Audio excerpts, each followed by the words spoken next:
जय हिंद साथियों, स्वागत है आप सभी का एक बार फिर से आपके अपने इस यूट्यूब चैनल पर। साथियों, आप सभी को बता दूं कि ये वीडियो आज होने वाली है भूगोल से रिलेटेड। आपके जितने भी महत्वपूर्ण प्रश्न आपके एग्जाम के लिए बन सकते हैं वो, है ना।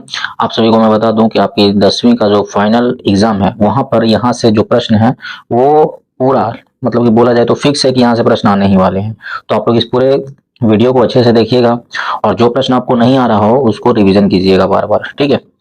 और चलिए हम लोग ज़्यादा समय को नहीं गवाएंगे और डायरेक्ट क्वेश्चन पे आएंगे। लेकिन हाँ, एक बात और है, मैंने ज्योग्राफी के अलावा हिस्ट्री और भी जो आपके इकोनॉमिक्स पॉलिटिक्स सारे वीडियोस आपके धीरे धीरे जा रही हैं, है ना। तो आप होम पेज चेक करके अपना पूरी तैयारी यहाँ से कर सकते हैं। एसएसटी हो, साइंस हो, मैथ हो, आपका 10वीं क्लास क्लास में जो कुछ भी सब्जेक्ट्स हैं, ऑब्जेक्टिव सब्जेक्टिव, सब मैंने यहाँ पे धीरे धीरे कराने का प्रयास किया है और आप लोग जा करके होम पेज चेक कर लें। क्योंकि ये वीडियो आप तक जाने में शायद लेट हो गया होगा, है ना। तो आप लोग होम पे चेक करके और पूरी तैयारी यहाँ से कीजिए, बिल्कुल एकदम मस्त होकर के, ठीक है।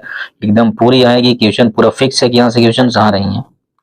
छोड़िए, आगे हम लोग देखते हैं, अपना प्रश्न की ओर आते हैं, है ना। देखिए प्रश्न क्या बोल रहा है। प्रश्न बोल रहा है कोयला किस प्रकार का संसाधन है। आप लोगों को उत्तर कमेंट बॉक्स में नीचे देना है, ठीक है ना।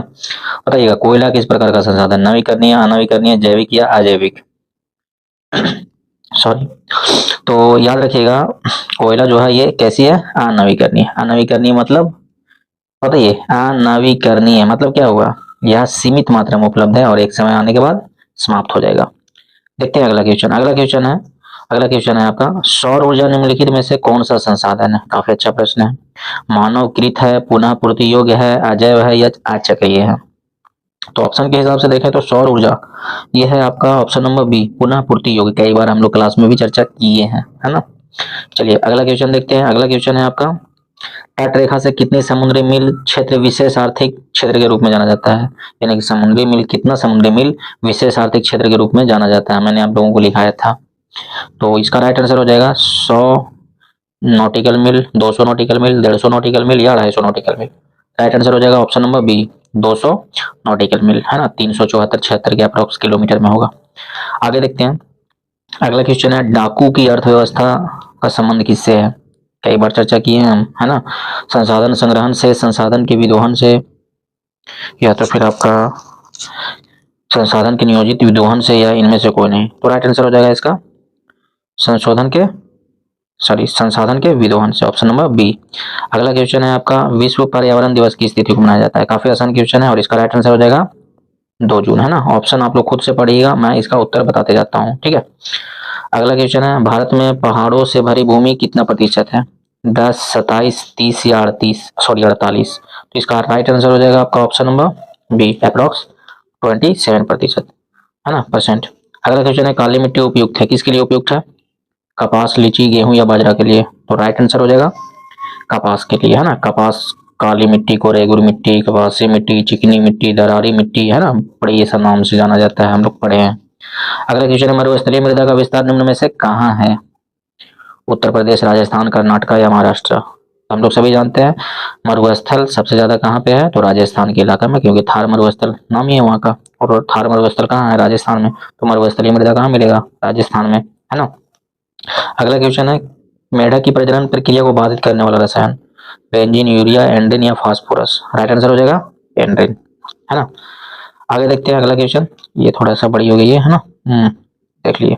देखिए, हिमालय क्षेत्र में प्रवाहित होने वाली नदियां निम्नलिखित में से किस प्रकार की प्रवाह प्रणाली प्रस्तुत करती है। किस प्रकार की प्रवाह प्रणाली प्रस्तुत करती है, मतलब कैसी वो बहती है, उसका प्रवाह प्रणाली कैसी है। तो पूर्वारोपित है, पूर्ववर्ती है, या वलयाकार है, या आयताकार है ना। तो ध्यान रखिएगा, इसका राइट आंसर हो जाएगा आपका, चर्चा किए थे हम लोग क्लास में, ऑप्शन नंबर बी, पूर्ववर्ती, है ना। अगला क्वेश्चन है, भारत में 2001 में कितने प्रतिशत भौगोलिक क्षेत्र में वन का विस्तार था।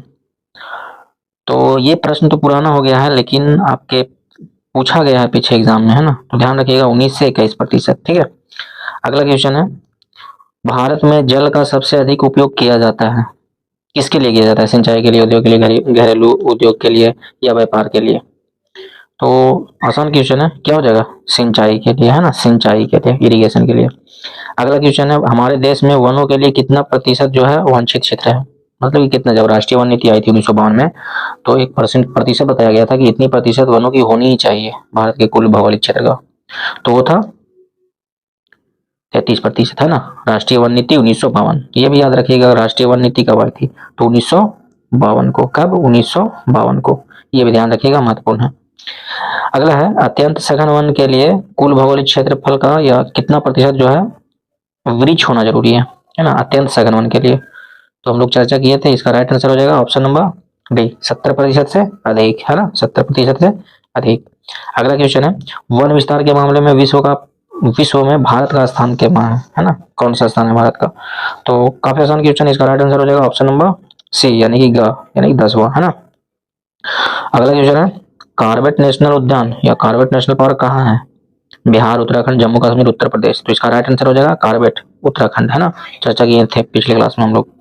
अगला क्वेश्चन है निम्नलिखित में से कौन प्राकृतिक संसाधन नहीं है, क्या नहीं है, वन, नगर, नदियां, खनिज। प्राकृतिक संसाधन नहीं है, तो वन तो है ना, दूसरा नगर है, तीसरा नदियां है, नदी भी है, खनिज, खनिज भी है ना, हम लोग पृथ्वी के नीचे से प्राप्त करते हैं। तो इसका राइट आंसर हो जाएगा नगर, नगर क्योंकि हम लोग बसाते हैं, है ना, हम लोग बसाते हैं। अगला क्वेश्चन है कान्हा राष्ट्रीय उद्यान कहाँ है, कान्हा नेशनल पार्क कहाँ है, मध्य प्रदेश, उत्तर प्रदेश, बिहार या तमिलनाडु। तो इसका राइट आंसर हो जाएगा आपका कान्हा नेशनल पार्क, मध्य प्रदेश में, है ना। कान्हा, पन्ना, ये सब सब बांधवगढ़, ये सब सब कहाँ है, मध्य प्रदेश में। अगला क्वेश्चन देखते हैं। अगला क्वेश्चन है चारक का संबंध किस देश से है, चारक का संबंध भारत, श्रीलंका, नेपाल। आसान क्वेश्चन है ना, भारत से है। चारक संहिता का इन्होंने एक बुक भी लिखा था, है ना। अगला क्वेश्चन है भारत में लगभग कितने खनिज पाए जाते हैं, तो हम लोगों ने पढ़ा था भारत में लगभग 100 प्रकार के खनिज पाए जाते हैं, है ना। अगला क्वेश्चन है किस खनिज को उद्योगों का जननी माना जाता है, उद्योगों का जननी माना जाता है, तांबा को, लोहा को, मैग्नीज को या सोना को। तो उद्योगों का जननी बोला जाए तो इसका राइट आंसर हो जाएगा आपका ऑप्शन नंबर बी, है ना, ख, दैट मीन्स लोहा, है ना, लोहा को उद्योगों का जननी माना जाता है। साथियों मैं आशा करता हूं कि आप लोगों का अधिकतर प्रश्न सही ही हो रहा होगा, क्योंकि हम लोग बहुत बार मेहनत कर चुके हैं और हम लोग बहुत रिवीजन किए हैं ना। अगर क्लास में आप गौर से सुने भी होंगे तो आप आसानी से ये प्रश्न को हमसे पहले जवाब दे रहे होंगे, है ना। चलिए आगे देखते हैं, आगे देखते हैं, आगे ऐसे कंटिन्यू कर ले रहिएगा आप लोग।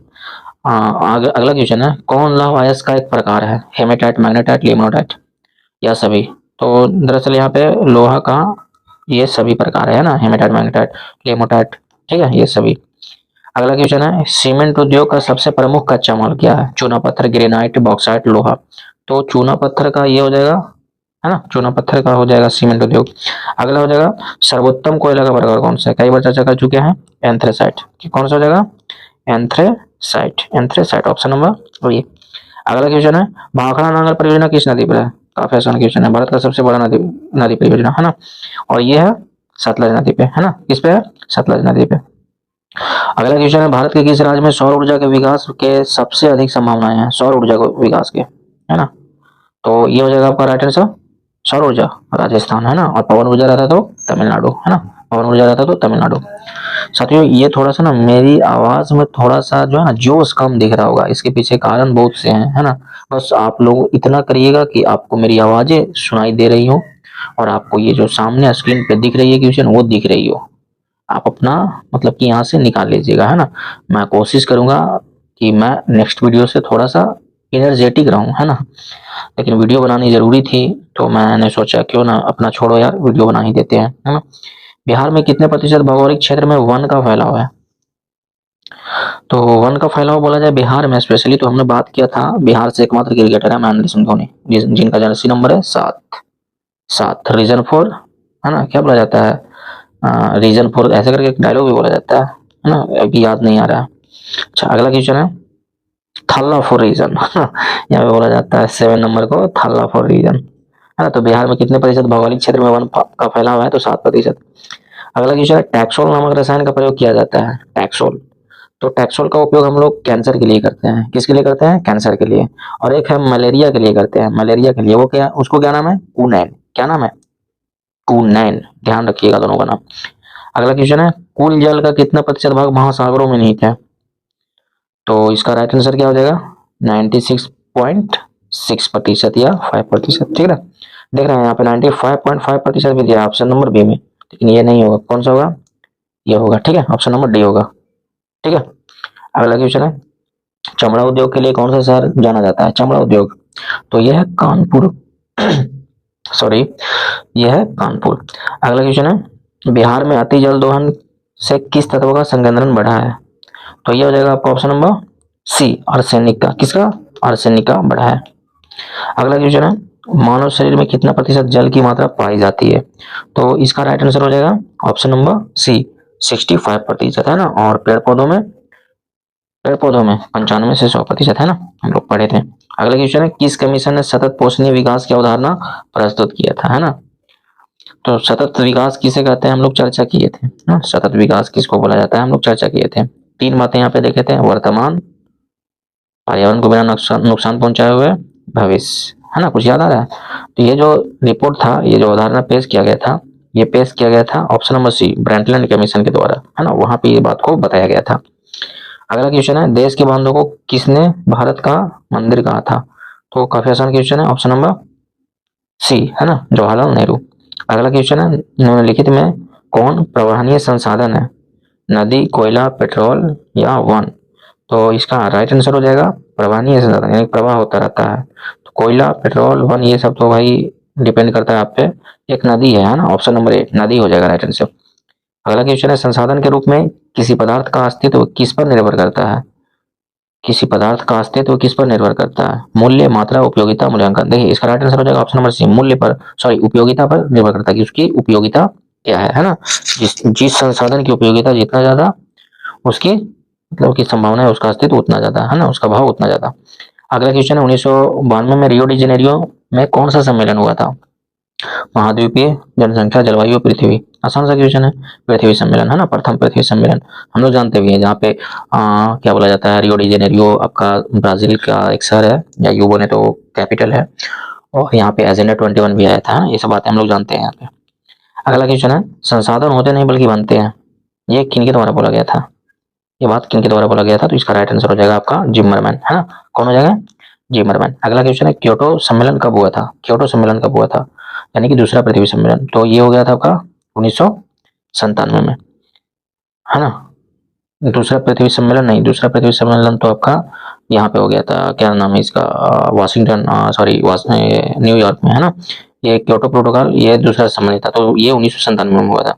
अगला क्वेश्चन है, सार्वजनिक स्थान पर बना मंदिर किस प्रकार का संसाधन होता है? व्यक्तिगत, सामुदायिक या राष्ट्रीय या तो फिर अजैव?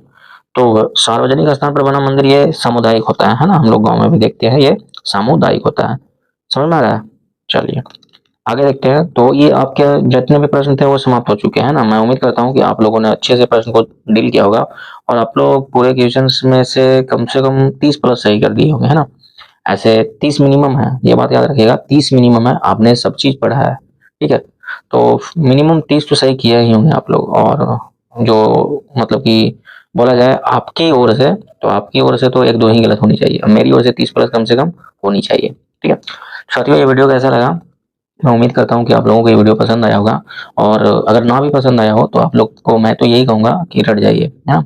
ये प्रश्न आपके मेन एग्जाम में आ रहे हैं, आ रहे हैं, आ रहे हैं और आ रहे हैं, है ना। यहाँ से प्रश्न आ रहे हैं, यहीं से प्रश्न आएंगे, यहीं से प्रश्न आते रहे, ठीक है।